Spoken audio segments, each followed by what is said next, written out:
CBS 47 Eyewitness News begins with breaking news. And we are tracking that breaking news. Police investigating after 3 people were shot in southwest Fresno. CBS 47's Fabiola Ramirez is live at the scene with very latest this morning. Fabiola. A patrol car still on scene waiting for 2 cars that were involved in the shooting this morning to be towed. Those are the 2 vehicles behind me. Now police are telling us 3 people were shot early this morning. One of them went and knocked on someone's door to call for help, and the other 2 victims drove themselves to the hospital. All are expected to be okay. Police say all victims were associated with each other and were known to be gang related. But it is unknown at this time if the shooting itself was gang related. I'm told at this point no home is associated with these victims. Sounds like they don't live here, but they were just hanging out in the area when they were shot.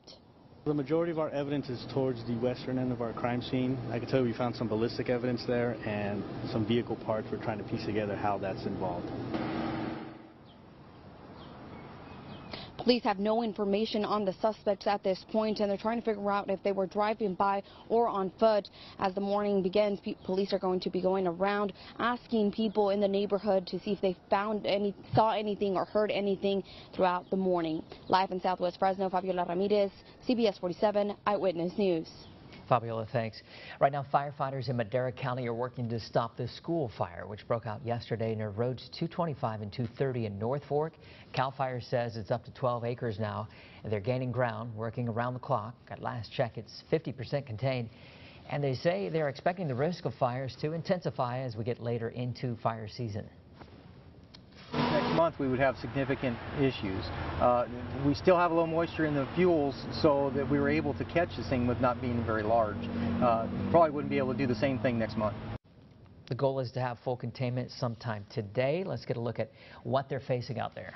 Good news is they're going to be wrapping things up for today because of the fact that we'll have some of that monsoon moisture and the potential for thunderstorms moving a little further north as we begin to move into the later parts of the week. And the heat still sticking around, folks. No getting away from that at all. We'll show you the current picture right now. Not as active as it was yesterday down in that Tulare County mountain area. You can see it's a little quieter, but we do expect it to get a little more active here the afternoon and over the next couple of days. Temperature-wise, we're back in the low 70s for Fresno. A very mild start to the day with mid-60s across both the North and South Valley here at this hour. Air quality back in the moderate range for today. And of course your tea time forecast. Well, you may want to head out and get around in before the lunchtime is over because temperatures are heating up once again later this afternoon. The full forecast coming up. Anthony, thank you. In continuing coverage, the man facing felony weapons charges in the death of a 2-year-old is expected in court today. Police say on Saturday, 2-year-old Jace Alexander got a hold of Oscar Ramos's gun while Ramos was in another room playing video games. Little Jace shot himself and died. The 35-year-old is now facing several charges, including child abuse and endangerment. Today, local cosmetology students are raising money to cover the funeral expenses of a classmate. 18-year-old Israel Cruz was shot and killed last Wednesday. Near his home in Wrigley, investigators say he was going across this intersection of Parlier and Frankwood when he was shot multiple times. No one's been arrested. Cruz studied at the Paul Mitchell School in Fresno. His classmates say all proceeds from the fundraiser will go to his family. He was a fantastic student. That he was just always here and ready to do what needed to be done. The school is offering a $5 haircut for men today from 10 to 8. There's also a GoFundMe account in Cruz's name. The Trump administration is announcing plans to impose another $200 billion in tariffs on Chinese goods, escalating the trade war with Beijing. They include hundreds of food products, tobacco, car tires, suitcases, coal, steel, and aluminum. These tariffs don't go into effect immediately. They will undergo a 2-month review process first. Right now, President Donald Trump is in Europe for a NATO summit. Some of the president's meetings could get tense this week. Trump reassuring, or rather pressuring countries in NATO to commit at least 2% of gross domestic product to their defense budgets. So far this year, only 5 of the 29 countries have met that standard. I'm going to tell NATO, you got to start paying your bills. The United States is not going to take care of everything. The president is supposed to meet with the Russian president in Finland next week. Time is 6:35 now. Valley farmers are not happy this morning with a new state water plan to get more water to salmon in the San Joaquin River. The people behind the plan say they want to avoid an ecological disaster, but farmers are saying, what about us? The California Farm Bureau Federation says some may be forced to remove existing crops. They're calling for a solution that serves both agriculture and fish. We need to work to find a way to achieve our fisheries goals while also sustaining our rural communities. And to do that, we look at ways where the local community can work on habitat, where they can provide improved or enhanced management of invasive species. And Farm Bureau members plan to make their case to the Water Board. Now to the South Valley, where investigators are looking for a group of burglars who stole thousands of dollars worth of cigarettes. Take a look at this surveillance video at a Chevron gas station at Traver. You see them walking in wearing black hoodies. After breaking down the door, they bring in that empty box and shake a shelf of cigarettes before filling it up with those boxes. All of this in less than 2 minutes, and also they break into the register. And they're all kinds of locations, kind of rural convenience stores. They're not in the middle of any city. Some of them are close, right next to the highway. So they're targeting specific types of locations, and most of them are mom and pop stores. If you know who they are, you can call the Tulare County Sheriff's Office. Police are searching this morning for the thieves who broke into a church in downtown Fresno and vandalized it. And it is not the first time the Central Valley Church of Christ has been hit. 3 weeks ago, vandals smashed the church windows. The church bathrooms have been broken into. Photos have been stolen. Thieves have also taken copper wire from multiple AC units, Christmas decorations, even the basketball hoop from the church playground. Now, security cameras did capture one possible suspect, but that guy got away. We don't want to punish the guy. We want him to stop. We want him to change, right? That's the goal. All the damage has cost the church thousands of dollars over the years. This latest incident happened last Thursday around 2:30 in the afternoon. If you happen to see anything that day, you're asked to call Crime Stoppers at 498-STOP. Well, it has been over 24 hours now since that entire soccer team was rescued from a cave in Thailand, and now we have new details about their conditions. Laura Podesta shows us how they're doing.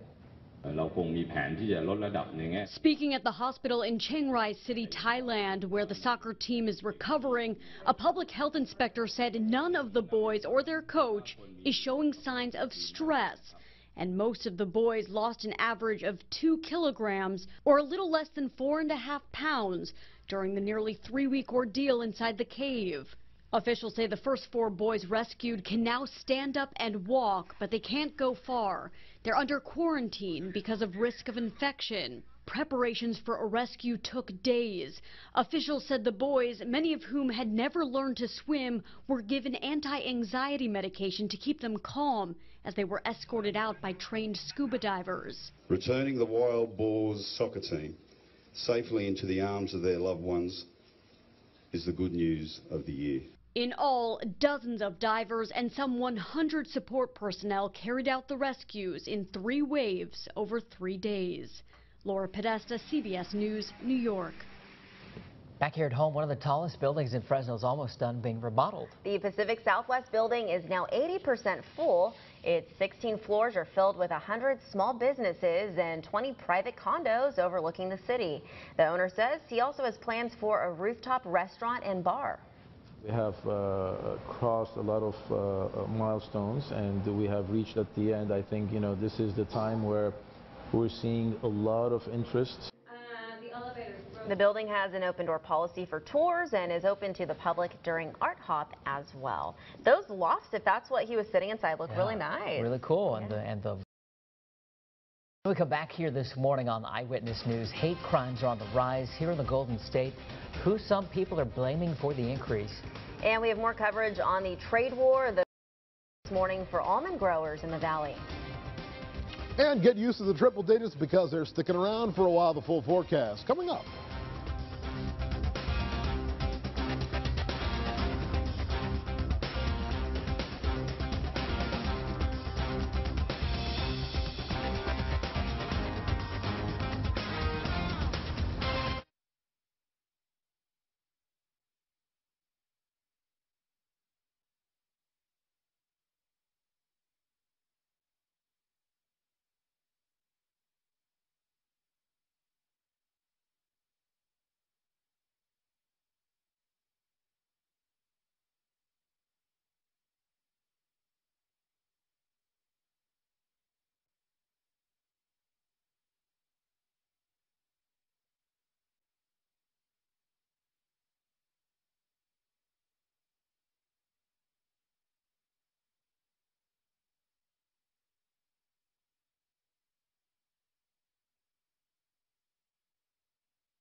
Now, your CBS 47 pinpoint weather forecast. Good morning. I'm Anthony Bailey here with a check of your forecast. Right now, we're going to get you right over those sky cams. A beautiful view over the Fresno area. The sun's up, of course. And your day started on a very mild note across the area, although we're in for a very hot finish. Not only is it nice in Fresno, there's a Cuya Delta sky cam down in the Visalia area as well. A nice start there in the South Valley. Temperatures around the area are going to be in the 70s and drier conditions than what we saw yesterday, even over the Tulare County mountains. So 55 there for Sequoia, 50 degrees in Shaver right now. Good morning in Visalia, 65 for you, and we're at the 68-degree mark right now for us in Porterville. Traveling a little further north, things warm up a bit. 73 in Fresno at this hour, and we're in the mid-60s for the North Valley, where temperatures are about on par with where we were this time yesterday for much of the valley floor. If you loved yesterday's weather or were able to deal with it, you're going to have a very similar day today. We're right above normal, but still, of course, within the normal range. We typically should be right at 98 degrees here in Fresno, but we were up to 101 yesterday, and we're going to be back in that range again this afternoon. Right now, satellite radar picture showing dry skies over the Fresno area as you travel north. Heading a little further south, we're dealing with the heat all across the region. So that's not only for the valley, but into Southern California as well. That high-pressure ridge is really fueling this hot pattern for us, and it's sticking around for quite a while. Right now, we're tracking triple-digit temperatures, at least into the early to middle part of next week. So keep that in mind for you.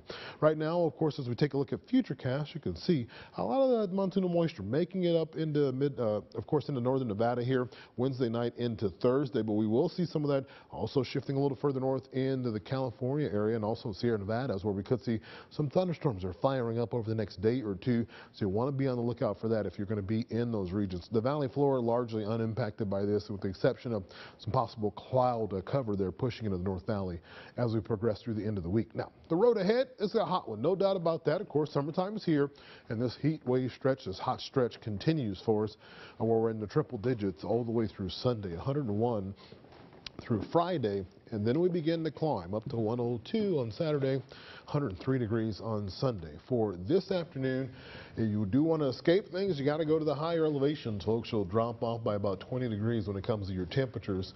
Overnight lows in the valley floor locations are also going to be a little uncomfortable out there. We're talking mid-70s for the overnight low in Fresno. 4-day allergy forecast bringing a little better news to the area. As you can see, we're in the medium range all the way through the weekend. The predominant pollens are grass, juniper, and privet. And of course, that's brought to you by Dr. A.M. Aminian and the Allergy Institute there. All right, your extended forecast. Here we have it, folks. End of next Tuesday, the hottest temperature we've seen since this past weekend on the way next week. But for the time being, we can cope with the 101 because when 105 gets here, it just makes it a little hotter. Do you think we're going to get some humidity at the end of this week? I think so. As we watch that monsoon moisture continue to drift north, at least into the mountains. Now, whether or not that makes it to the valley floor, hopefully it doesn't. Yeah. Because the one solace is that we have is in here, we're dealing with a dry heat. When it becomes humid, that's a different ball game. Also, it'll be a little tougher for firefighters, so it's good to hear they're getting that fire contained today and out of the way. Yeah. All right, thank you. Yep. It is 6:46, and new numbers now show that more people are committing hate crimes in California. As the immigration debate continues, immigration rights groups are blaming President Trump's policies and rhetoric for a 52% increase in anti-Hispanic hate crimes last year. Same syndrome. You have a syndrome of hatred that is embedded in the human personality if it's unleashed, and if they are encouraged, and if there's a leadership that that sparks these feelings, then you have rise in hate crimes. The numbers show more than 1,000 hate crimes in 2017, which is up by 17% from the year before. President Trump's Supreme Court Justice nominee heads back to Capitol Hill today to meet with more Republican lawmakers. Judge Brett Kavanaugh needs at least 51 senators to vote in his favor. Top Republicans say it's their mission to put him on the Supreme Court. But Kavanaugh faces tougher questions ahead from the Democrats. They say they will try and stop him any way they can, but they are at a disadvantage. Even if every Democrat votes no, it's still not enough to stop his nomination. They would need help from more moderate Republicans like Susan Collins. I'm going to apply a very rigorous test. I do not apply an ideological litmus test on their personal views. The White House wants Kavanaugh confirmed by the time court returns in October. Up north in Dixon, the city leader is under fire for his comments about gay people.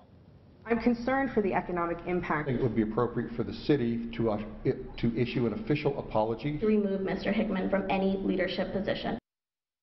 Hundreds of people are standing up against Vice Mayor Ted Hickman. They want him to resign because he wants to have a straight Pride America month. He wrote about it in the local newspaper, saying, "We are different from them. We work, have families, and don't flaunt our differences, dressing up like fairies." Because blonde jokes, people don't like the blonde jokes. We've lost advertisers over that. But that's just his style. 4 other city council members are also speaking out against Hickman. They're looking into how they can punish him. Many almond growers are worried this morning there won't be enough demand if China decides to hit them with a tariff. Almonds are a $400 million industry in San Joaquin County. Dave Phippen has been an almond grower there for decades. He says California has set a new record for its almond crop. It's up 8% over last year, despite the cold weather we got this past winter. It's good news for growers, but China is now proposing tariffs on American commodities, and that includes almonds. Elasticity of demand. As you raise the price, there's less demand. So we'll have to find out exactly how bad the China consumers want California almonds and if they're willing to pay an increased price as a result of the tariff. Growers say those tariffs could raise almond prices by 50%. If you're flying this summer, heads up, restrooms on planes are getting smaller. The companies that make airplanes are shrinking restrooms to make more room for seats so they can make more money. And it can make it hard to move, change a baby's diaper, wash your hands, or breastfeed. It's not just passengers complaining. Flight attendants say less elbow room leads to shorter tempers. So this is all about revenue. It has to do, if you can add an additional row of seats on your aircraft and you put that across your entire fleet, you're looking at millions of dollars of additional for the airlines. I may just hold it 12 hours. And the restroom in the front of the plane usually a little bigger, but sometimes you need to fly first class to use it. It is 6:50, and you'd expect to find alligators in Florida, Louisiana too, but not in Arizona. But there is an alligator there with quite the unique story. He's known as Mr. Stubbs because, as you can see, he arrived without a tail. Experts think another alligator bit him. Without a tail, Mr. Stubbs could have drowned in his pond. A team of researchers and doctors stepped in and worked for more than a year to develop this prosthetic tail. One of the disadvantages Mr. Stubbs is at without his tail is getting food. If he's in a pen with other alligators, he can't move as quickly, so they get to the food first. Once we put a tail on him, he could start to feed more normally, and he really started to grow rapidly. That was one of the ways we knew we were doing the right thing for him. His tail helps Mr. Stubbs move like a normal alligator. He apparently, though, is still in the process of dropping the dog paddle he's developed over the past years. You know, when I was in Louisiana, we went to go see the alligators, and they give you long sticks with marshmallows at the end to feed them. And that's what they like for snacks. I guess so. They ate it. That's interesting. The biggest one, his name was Brutus. He's 80. Yeah. 80? They live that long? Yeah. Well, when you get that many marshmallows, I guess you do. Yeah, I guess. All right, you can get a free brain freeze today. 7-Eleven celebrating its 91st birthday by giving away small Slurpees between 11 and 7. You don't need a coupon, and you don't have to buy anything else. If you're going to get one, there might be a long line at the store. The company gives away 9 million Slurpees on 7-Eleven Day every year. When we come back here this morning, more news, but first, John Dickerson in New York with what's coming up at 7. Good morning. Ahead on CBS this morning, we'll talk with a U.S. mission commander who worked to help free the trapped Thai youth soccer team, how they did it and how the boys are recovering. And archaeologists unearth bones and mysteries in a new section of the ancient Roman city of Pompeii. Seth Doan traveled there to see what tourists have yet to experience. See you at 7.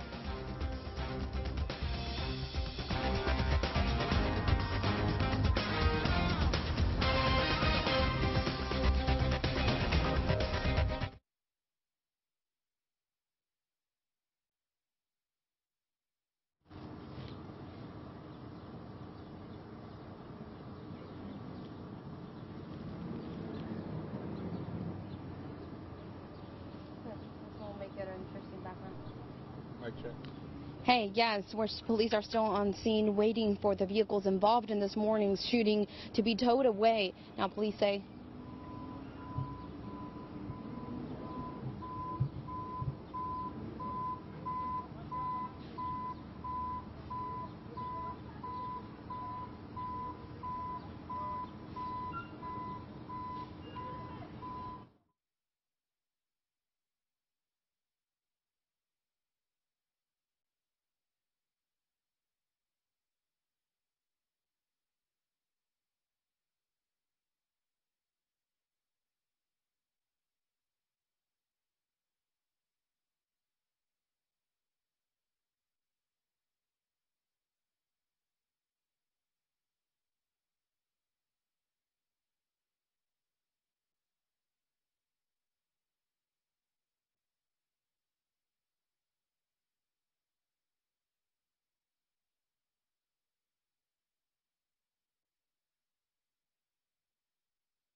And we are tracking breaking news at this hour. Police are investigating after 3 people were shot in southwest Fresno. CBS 47's Fabiola Ramirez is live at the scene now with the very latest. Fabiola? Police are still on scene right now. Several cars that were involved in this morning's shooting are being towed, as well as police are talking to the people who these cars belong to. Now, police are telling us 3 people were shot early this morning. One of them went to knock on someone's door to call for help. The other 2 drove themselves to the hospital. All are expected to be okay. Now, police say all 3 victims are associates and are known to be gang-related, but it is unknown at this time if the shooting itself was gang-related. I'm told no home is associated with the victims, but they were in this neighborhood when they were shot. Most of our evidence is towards the western end of our crime scene. I can tell you we found some ballistic evidence there and some vehicle parts. We're trying to piece together how that's involved. Police have no information on the suspects at this point, or if they were driving by or on foot. But as the day goes on, they are hoping to talk to some residents to see if anyone saw or heard anything. Live in southwest Fresno, I'm Fabiola Ramirez, CBS 47 Eyewitness News. Fabiola, thank you. And also this morning, the man facing felony weapons charges in the death of a 2-year-old is expected in court today. Police say on Saturday, 2-year-old Jace Alexander got a hold of Oscar Ramos's gun while Ramos was in another room playing video games. Little Jace shot himself and died. The 35-year-old is now facing several charges, including child abuse and endangerment. New containment numbers just in this morning on the school fire in Madera County, which broke out yesterday afternoon near roads 225 and 230 in North Fork. CAL FIRE telling us it's up to 12 acres now. They're gaining ground. They have it up to 80% contained. That number just coming into our newsroom. CAL FIRE is expecting the risk of fires to intensify as we get further into fire season. This fire happens next month, we would have significant issues. We still have a little moisture in the fuels, so that we were able to catch this thing with not being very large. Probably wouldn't be able to do the same thing next month. Their goal is to have full containment sometime today. That is good news. Let's get a last check on the weather. It definitely is. Much more in the way of hot and dry conditions around the valley and the mountains for the foreseeable future, folks. Triple digits through the middle of next week. All right. Stay cool out there. Thanks for joining us. Have a good one. We'll see you at 12 o'clock.